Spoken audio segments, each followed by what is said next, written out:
보시면 하나님께서 우리를 뭐라고 부르시냐면 사랑하는 자들아 이렇게 부르시는 것을 보게 됩니다. 자, 여러분은 누가 제일 사랑스럽습니까? 아내입니까?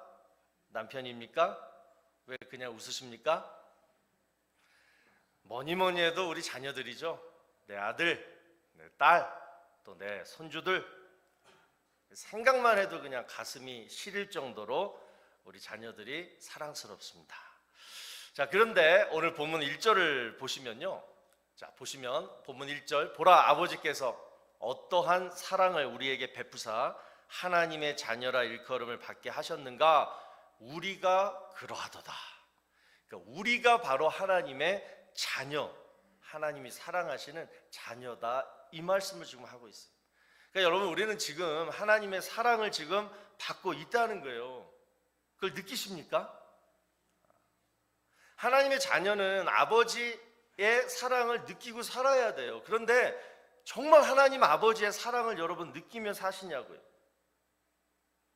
여러분 뭐 아시다시피 저희 아버님은 그 군대 생활을 오래 하시다가 전역 후에 이제 목사님이 되셔가지고 목회를 하셨습니다.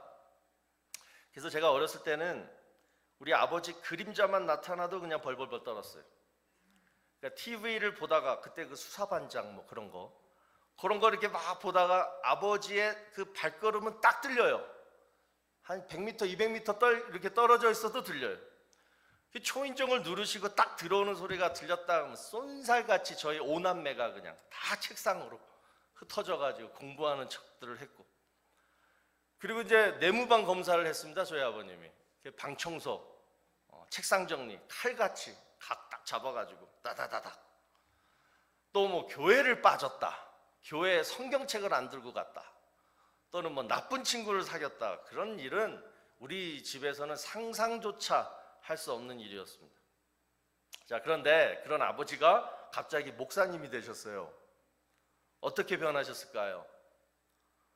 똑같아요. 절대 변하지 않아요. 요즘은 거기다 나이까지 드시니까 말씀이 더 많아지셨어요. 또 요즘은 특별히 유튜브 때문에 그 어르신들 맨날 건강상식 막 돌아다니잖아요. 그것도 많이 들으셔가지고 말씀하시는 거예요. 그저께는 들깻잎 먹어라, 노화 방지된다고 한참 말씀하시더라고요. 예. 여러분, 저희 아버님의 막내 사랑은 바로 이런 거예요.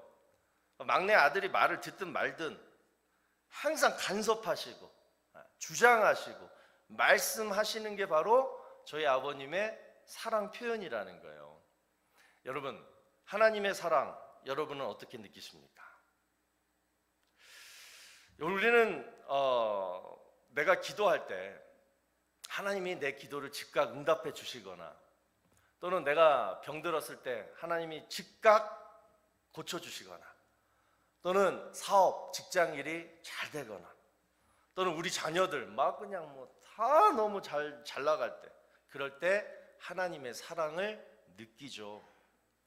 그러니까 자녀들은 늘 아버지가 이렇게 사랑을 줄 때 그 사랑을 느끼는 거예요. 그런데 그런 사랑이 아니라 우리의 삶을 간섭하고 주장하고 말씀만 하신다. 왜? 사랑하기 때문에. 여러분, 이게 이해가 되십니까?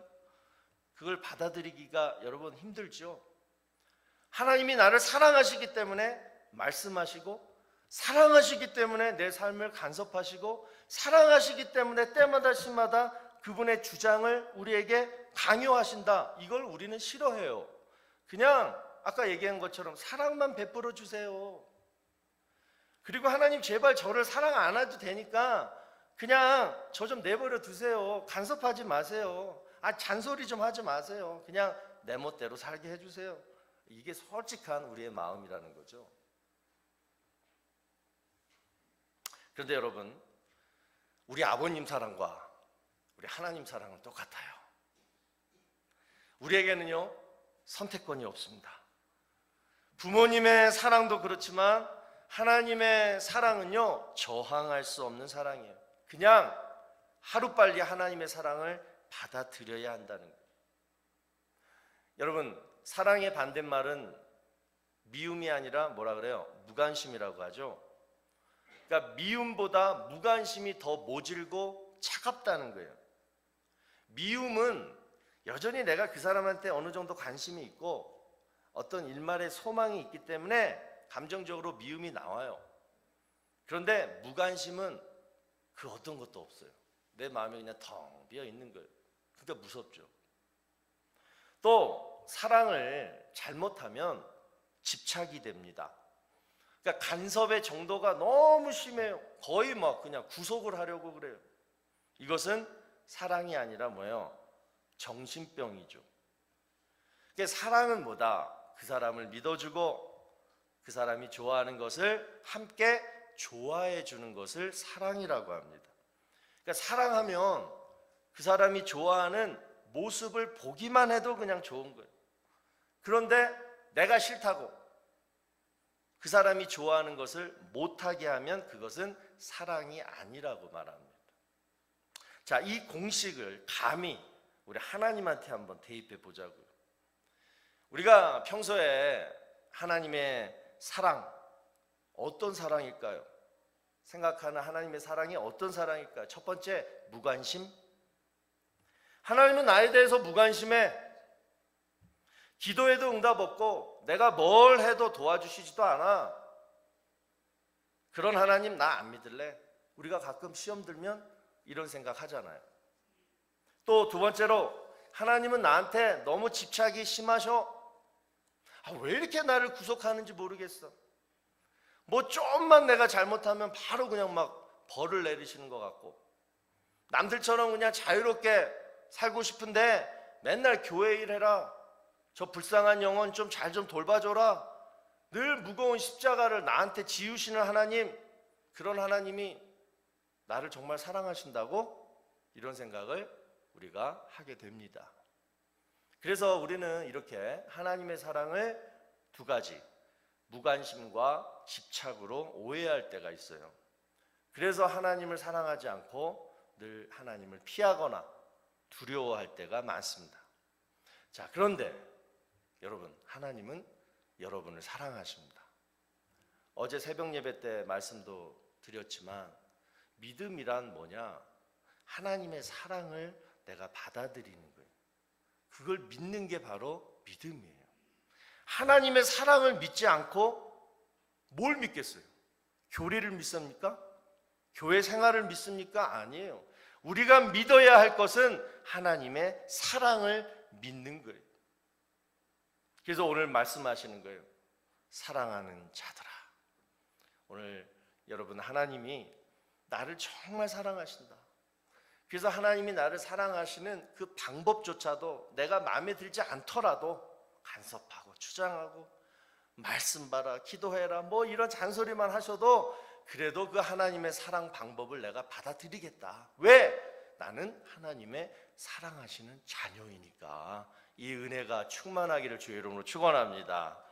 자, 그러면 오늘 하나님이 우리 각자에게 말씀하세요. 사랑하는 자들아, 사랑하는 집사야, 사랑하는 권사야, 이렇게 한 명 한 명에게 지금 말씀하시는 거예요. 자, 이 부르심에 여러분 이제 어떻게 반응하셔야 되는가? 정말 내가 하나님이 사랑하시는 자녀다라고 믿고 살아가신다면 이제부터 내가 어떻게 살아야 되느냐? 하나님이 나를 사랑하신다고? 내가 정말 하나님의 사랑하시는 자녀다고 그렇게 믿는다면 이제 우리가 해야 될 반응은 뭐냐? 하나님 자녀로서 긍지를 가지셔야 돼요. 뭘 가져야 된다고요? 긍지, 자부심, 프라우드. 여러분, 부모님들이 제일 좋아하시는 것이 뭡니까? 부모님을 존경하고 순종하는 거예요. 그러려면 자녀들에게 뭐가 있어야 되냐면, 나는 우리 부모님이 너무 좋아, 나는 우리 부모님의 자녀라는 것이 너무 자랑스러워, 뭐예요? 긍지가 있어야 돼요. 그래야지 부모님을 존경하고 순종하게 되는 거예요. 여러분, 묻습니다. 여러분은 정말 하나님의 자녀라는 긍지가 있으십니까? 정말 우리 아버지는 하나님이야, 여러분, 이 긍지가 있으시냐고요? 우리가 하나님의 자녀가 되면 여러분, 첫 번째로 우리에게 주어지는 베네핏, 혜택이 있습니다. 그것이 뭐냐? 임마누엘이라는 혜택이에요. 하나님은 나와 함께 하신다. 여러분, 좋은 아버지란 어떤 아버지입니까? 자녀와 늘 함께 해주는 아버지가 제일 좋은 아버지. 자녀가 힘들고 외로울 때 힘들어하고 있는데 나 몰라라 하는 아버지, 네가 알아서 커. 또 어머니가 아내가 아파가지고 막 고통받고 있는데 신경 안 쓰고 나가서 맨날 친구들 만나고 술 마시고 취미생활에 푹 빠져서 살아가는 아버지. 우리는 그런 아버지를 절대 좋은 아버지라고 부르지 않습니다. 그냥 나를 낳아줬기 때문에 아버지니까 그냥 대우만 해주는 거예요. 제가 신학교 시절 때 제 졸업 논문 제목이 이거였어요. Fatherhood in the Bible. Fatherhood, 아버지, 부성, 아버지 되심. 그러니까 성경에 나오는 하나님의 아버지 되심. 이걸가 제 논문 주제였는데요. 자, 성경에 보면 하나님이 예수님의 아버지가 되시죠. 그 다음에 모든 죄인들의 아버지가 되세요. 또 구원받은 하나님의 자녀들의 아버지로서 각각 그 모습들이 나오는데 결론은 뭐냐? 똑같이 참 좋으신 아버지라는 거예요. 우리 하나님은 뭐다? 참 좋으신 아버지다. 결론이 이렇게 되더라고요. 그래서 저는 항상 기도할 때 좋으신 아버지, 좋으신 하나님 이렇게 시작해요. 그러면 왜 하나님이 좋으신 하나님이냐, 아버지냐? 첫 번째, 하나님은요 신실하신 아버지세요. 우리 아버지들 오늘 이 세 가지 얘기할 건데 잘 마음에 새기세요. 첫 번째 좋은 아버지는 신실해야 돼요. 약속하면 절대 지켜야 되는 거예요. 또 하나, 식으면 안 돼요. 뭐가 식으면 안 돼요? 사랑. 아내에 대한 사랑, 자녀들의 사랑은 그 어떤 상황에도, 그 어떤 위기의 상황에도 식으면 안 돼요. 더 뜨거워져야 되는 거예요. 그 말씀이 신명기 7장 9절에서 이렇게 말씀합니다.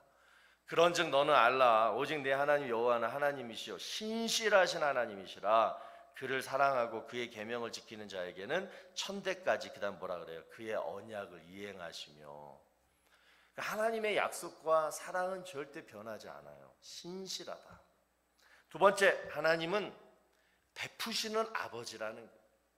여러분, 마음으로만 사랑하면 뭐합니까? 표현을 해야죠. 베풀어야죠. 그래서 하나님은 우리에게 날마다 일용할 은혜와 사랑을 베푸시는데 어떻게 베푸시느냐? 기가 막힌 말씀이 나와요. 민수기 6장 25절 26절. 여호와는 그의 얼굴을 내게 비추사 은혜 베푸시기를 원하며 여호와는 그 얼굴을 내게로 향하여 드사 평강 주시기를 원하노라 할지니라. 무슨 말이에요? 여러분, 집안에 창문 커튼 쫙 열어보세요. 햇빛 비치죠? 그렇게 하나님이 우리를 바라보시는 거예요. 하나님의 얼굴이 우리를 향하여 뭐예요? 뭐 하면 은혜 줄까? 뭐 하면 평강 줄까? 그러고 계시다라는 거예요. 그렇게 베푸시는 하나님인데 여러분, 왜 우리가 은혜와 평강을 지금 못 누리고 살아갑니까? 늘 하나님을 등 뒤로, against, 하나님을 피하고 살아서. 그 햇빛을 받기 싫어서 그냥 커튼을 딱 닫고 있으니까 하나님의 은혜와 평강이 내 심령과 우리 가정 속에 임할 수가 없는 거예요. 또 마지막 세 번째로, 하나님은 어떤 하나님이냐? 늘 나와 함께 하신 하나님. 하나님이 우리와 함께 하신다. 이 약속을 여러분, 얼마나 하나님은 우리가 믿기를 원하시냐면 마태복음 보세요. 마태복음 1장에, 마태복음 1장하고 끝에 마태복음 28장에 두 번이나 강조하면서 말씀하세요. 그 말씀이 뭐냐? 마태복음 1장 23절. 보라, 처녀가 잉태하여 아들을 낳을 것이요 그의 이름은 임마누엘이라 하리라 하셨으니 이를 번역한즉 하나님이 우리와 함께 계시다 함이라. 이 말씀을 마태복음 1장에서 하고 있고, 그 다음에 마태복음 28장 맨 마지막에 20절을 보시면 볼지어다 내가 세상 끝날까지 너희와 항상 함께 하시니라. 여러분, 마태복음이 어떤 책이에요? 예수님이 오셔서 이 땅에 무엇을 하셨는가? 다시 말해서 예수님이 왜 이 땅에 오셨는가? 그런데 그 이유가 1장과 28장에 두 번이나 강조하면서 말씀하는 거예요. 내가 너와 함께 하려고 왔다는 거예요. 그리고 영원히 내가 너와 함께 하겠다, 이 약속을 주시기 위해서 예수님이 오신 줄로 믿습니다. 그래서 여러분, 하나님의 자녀가 되면 어떤 긍지가 있어야 되냐면 하나님은 늘 나와 함께 계셔, 이거예요. 지금 내 몸이 아프든 또 내 마음이 누구 때문에 속상하든 하나님은 지금 나와 함께 계셔. 이 마음만 가지고 있으면요, 뭐예요? 걱정이 없어요, 염려가 없어요, 두려움도 다 사라져요, 분노도 사그라드는 거예요. 정말 하나님이 지금 나와 함께 하심을 믿는다면. 모세가 시내산에서 하나님, 제가 누구이기에 이스라엘 민족을 데리고 출애굽할 수 있습니까? 그때 하나님이 하신 말씀, 가라, 내가 반드시 너와 함께 있으리라. 일단 가봐. 내가 너랑 함께 하는지 안 하는지 한번 봐봐. 걱정하고 염려하지 말라는 거예요. 또 이제 모세가 죽었습니다. 새로운 지도자 여호수아가 나왔어요. 마찬가지로 두려워하고 있을 때 하나님이 여호수아에게 하신 말씀, 1장 5절, 여호수아 1장 5절, 내 평생에 너를 능히 대적할 자가 없으리니 내가 모세와 함께 있었던 것 같이 너와 함께 있을 것임이니라. 여러분, 바로 저 말씀이 하나님 자녀가 가져야 될 긍지예요. 내가 누구를 두려워하리요? 내가 무엇을 두려워하리요? 하나님이 나와 함께 하시는데. 여러분, 이 약속 꼭 믿으시고 오늘 이 시간 모든 염려와 걱정, 두려움, 분노까지 다 물리치게 되시기를 주의 이름으로 축원합니다. 두 번째로 하나님이 사랑하시는 자녀들에게 주시는 혜택이 뭐냐면 새로움이에요. 새로움.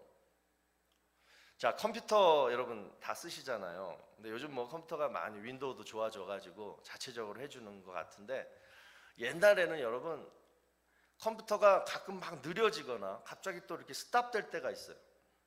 그렇게 되는 이유가 뭐냐면 평소에 내가 비우는 일을 안 해줘서 그래요. 그러니까 용량이 큰 파일이나 또는 사용하지 않는 프로그램 또는 몰래 들어와 있는 바이러스, 악성 코드 같은 것들이 이렇게 다 이렇게 있는데 내가 정기적으로 이렇게 없애주지 않으면요, 컴퓨터가 잘 돌아가지가 않아요.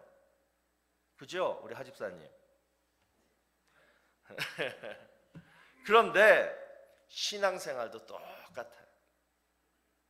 내 마음에 뭔가 들어와 있고 또 내 몸에 뭔가 묻어 있으면 신앙생활도 그때부터 느려지고 좀 있으면 멈추게 돼요. 그래서 우리가 해야 할 일은 뭐냐? 자꾸만 시간만 있으면 비우는 일을 해야 되는 거예요. 비우기만 하면 다시 뭐예요? 내가 처음으로 돌아가서 처음 산 것처럼, 새 제품처럼 깨끗하게 되고 신앙의 속도가 예전처럼 다시 빨라지게 된다는 거예요. 오늘 본문 3절 후반절을 여러분 보시면요, 그의 깨끗하신가 같이 자기를 깨끗하게 하느니라. 누가? 하나님의 자녀가 되면 늘 자기를 깨끗하게 하는 일에 신경을 써야 한다는 거예요. 그게 뭐예요? 방법이 바로 회개. 그래서 시간만 나면 회개하시라는 거예요.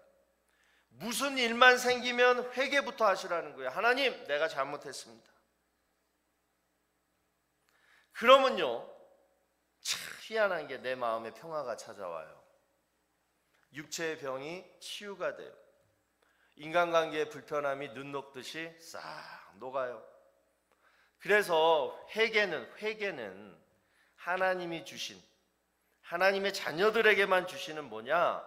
평생 축복의 워런티. 저는 이렇게 표현하고 싶어요. 평생 축복의 워런티가 바로 회개예요. 내가 회개만 하면 처음의 축복이 또한 예비된 축복이 다시 주어진다는 것입니다. 제가 지난주에 자동차 트랜스미션에 문제가 생겨서 딜러샵에 갔어요. 가는 길에 이 트랜스미션 나가면 돈이 꽤 나오잖아요. 그래서 이게 수리비가 많이 나면 어쩌나 내심 걱정하면서 갔는데, 나중에 청구서를 딱 보니까 $2 30센트가 적혀 있는 거예요. 뭐 페이퍼 무슨 뭐 프로세싱 피인가 뭐 그렇대요. 근데 나중에 그것도 안 받더라고요.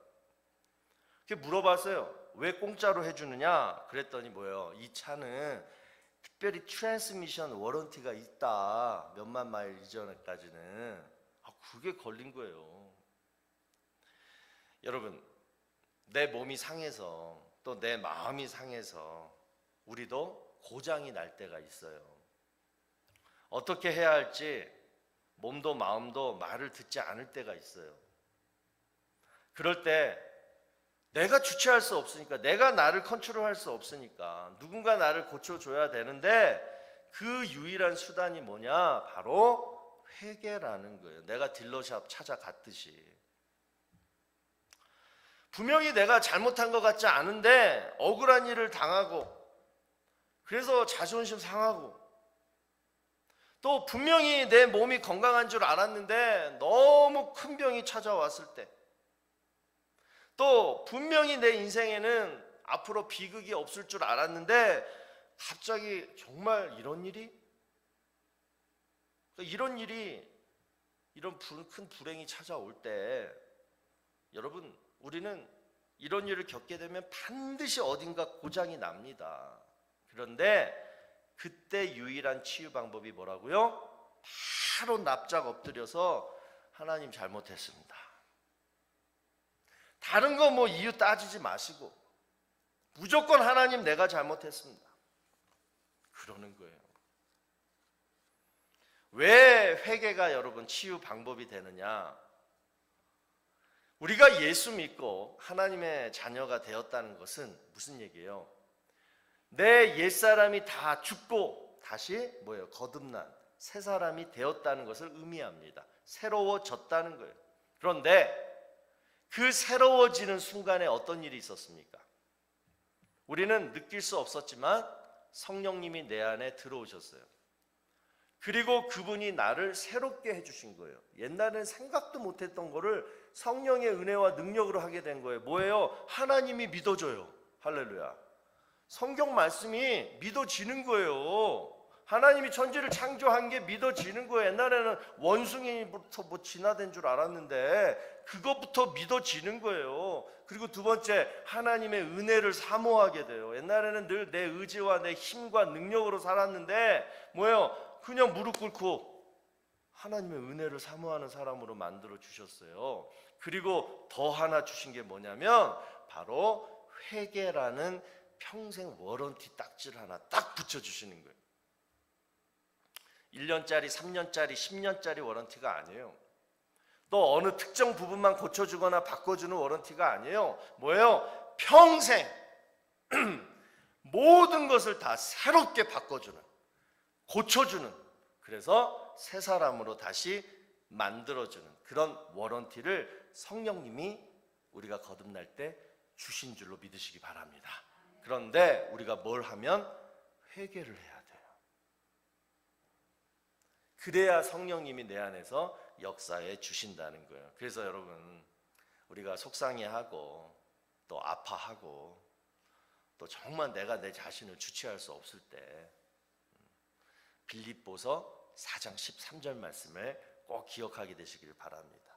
내게 능력 주시는 자 안에서 내가 할 수 있는 거예요. 모든 것을 할 수 있대. 용서해야지, 참아야지, 감당해야지. 마음은 그래야 되는 건 아는데 그 능력이 내 안에서 나오지 않을 때 저 말씀을 기억하라는 거예요. 어떻게 해요? 회개하세요. 그럼 성령이, 능력 주시는 자가 성령이에요. 바로 그 성령이 내 안에서 역사하시면서 그럴 수 있는 능력을 주시면서 모든 것을 할 수 있게 만들어 주는 거예요. 믿으시기 바랍니다. 자, 그러면 회개 방법이 뭐냐? 자, 베드로가 가이사라에서 이방인들에게 말씀을 전할 때 어떤 일이 벌어졌냐면 사도행전 10장 44절. 베드로가 이 말을 할 때 성령이 말씀 듣는 모든 사람에게 내려오시니, 자, 말씀이 선포되는 곳에 성령이 임하는 줄로 믿으시기 바랍니다. 내 마음이 말씀으로 뜨거워지고 은혜를 받을 때 그 순간 진정한 회개가 되는 거예요. 회개해야지, 회개하라니까 해야지, 이것은 진정한 회개가 아니에요. 그건 후회예요. 후회. 그냥 후회하는 거예요. 아유, 내가 왜 그 죄를 졌지? 그건 후회예요. 근데 회개는 달라요. 성령이 깨닫게 하시는 회개가 진정한 회개예요. 그럴 때 성령의 역사가 나타나요. 성령의 능력이 나타나요. 그럴 때 새로워지고 내 병이 치유되고 또한 모든 삶의 상황들이 회복되는 역사가 일어나는 줄로 믿습니다. 자, 그래서 여러분 늘 우리가 이제 회개하면서 이제 날마다 새로워지는 그런 삶을 살려면 이제 어떻게 해야 되느냐? 방법은 딱 하나예요. 다 같이 한번 따라해 주시기 바랍니다. 제단을 잘 쌓자. 돌을 하나 얹었으면, 어저께 우리가 여기 요 옆에 벽 보세요. 우리 보니까 큰 벽돌들이 쌓여 있잖아요. 우리 교회가 지금. 근데 어저께 우리 몇 분이 거기다가 이제 무슨 가구를 붙이려고 이렇게 수평을 이렇게 하는데 처음에는 눈으로 이렇게 했거든요. 보니까는 저기 벽돌 저 선을 맞추잖아요. 우리가 딱 하려니까. 근데 보니까 벽돌이 잘못 쌓여졌어. 우리 교회 벽돌이 지금 수평이 안 돼 있더라고요. 그거 보니까 자꾸 이게 틀리더라고요. 그래서 수평자를 놓고 이제 막 하다 보니까 딱 맞는데요. 여러분, 제단을 쌓는 게 바로 이 얘기예요. 돌을 하나 얹었으면 그 위에 또 돌 하나를 얹고 또 그 옆에 돌 하나를 얹고, 이게 제단을 쌓는 거예요. 그런데 축복이라는 성은, 축복이라는 집은, 내가 지금 살아가면서 짓는 모든 내 삶의 집들은 다 뭐냐면 한 번에 그냥 벽돌이 쌓여진 채로 이 땅에 툭 내려지는 게 아니라는 거예요. 내가 벽돌 하나를 정성껏 올리고 또 그 위에 쌓고 또 쌓고 또 옆에 이어서 쌓고, 그래서 집, 사업, 인간관계 다 마찬가지예요. 이렇게 하나하나씩 벽돌을 쌓아야 되는 거예요. 그래서 여러분, 오늘부터 명심하세요. 벽돌을 쌓는데 이제 어떻게 쌓느냐? 직장과 집, 가정에서는 말씀이라는 벽돌, 기도라는 벽돌, 그래서 말씀과 기도라는 제단을 잘 쌓으시는 거예요. 오늘 말씀을 읽었으면 그 위에 또 다음날 또 말씀의 벽돌을 쌓으세요. 한 번 읽고 그 다음에 1년, 2년 지났다가 또 그때 가서 쌓으려면 어디다 쌓아야 될지를 모르는 거예요. 날마다 말씀이라는 벽돌을 쌓으시고, 그 다음 기도도 마찬가지예요. 기도라는 벽돌을 쌓았으면 그 위에 또 기도하세요. 또 그 위에 기도하세요. 어떤 주제를 가지고 계속 그렇게 기도하시는 거예요. 그렇게 제단이 쌓아져야지 뭐가 이루어지는 거예요. 가정과 직장에서 뭐 하라고요? 말씀과 기도 제단을 쌓아라. 그러면 교회에서는 무슨 제단을 쌓아야 되느냐? 예배와 섬김의 제단을 쌓으셔야 돼요. 이번 주에 예배를 드렸으면 다음 주에 그 위에다가 또 예배 제단을 쌓고, 내가 이번에 이런 섬김을 했으면 또 그 다음 또 섬김의 제단, 벽돌을 그 위에 또 쌓고, 그러면서 점점 올리는 거예요. 그리고 여러분, 나중에 보세요. 내 인생, 내 딱 뒤돌아봤을 때 내 인생에 어떤 집들을 지었느냐? 여러분, 집이요, 각각의 내면이 각각 뭐냐면 말씀, 기도, 예배, 섬김이에요. 그런데 어떤 분은 신앙생활 뭐 몇십 년을 해도 벽돌이 하나도 쌓여 있지 않아요. 어떤 분은 한쪽만 쌓여 있어요. 어떤 분은 두 쪽만 쌓여 있어요. 어떤 분은 세 쪽만 쌓여 있어요. 그런데 똑같아요. 비바람이 불고 눈보라가 치고 날씨가 추워지면 뭐예요? 집의 역할을 못하는 거예요. 이 네 가지를 다 제대로 벽돌을 쌓아야지 그게 진짜 축복의 집이 되는 거예요. 그래서 여러분, 우리 결단하십시다. 집에서는 교회 생활처럼, 교회처럼 말씀 생활, 기도 생활 잘 벽돌을 쌓듯이 잘 하시고, 교회 와서는 어떻게 해요?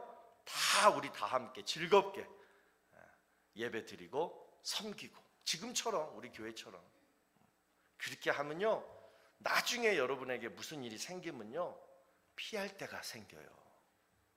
견고한 신앙의 집, 정말 평수도 크고 정말 견고한 축복의 집 안에서 무슨 일이 생길 때 들어가가지고 아늑하게, 따뜻하게, 평안하게, 나 혼자 안 들어가요.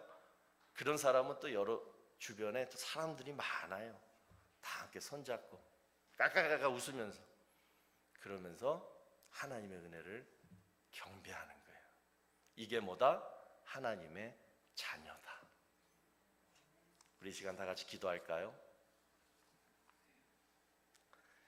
오늘 두 가지 말씀을 드렸습니다. 하나는 하나님 자녀로서 긍지를 갖자. 그 긍지 중에 최고는 뭐다? 하나님은 나와 함께 하신다. 그러니까 여러분 걱정하지 마세요. 하나님이 함께 하시는데 뭐가 두려워요? 누가 두려워요? 뭐가 두려워요? 또 두 번째, 하나님 자녀는 항상 자신을 깨끗하게 해야 돼요. 그 방법이 뭐냐? 성령의 역사로 말미암은 회개. 그러려면 네 가지: 말씀, 기도, 집에서, 그 다음 교회 와서는 예배, 섬김. 이렇게 하면 날마다 성령이 내 안에 역사하실 수 있도록 길을 만들어 주는 거예요.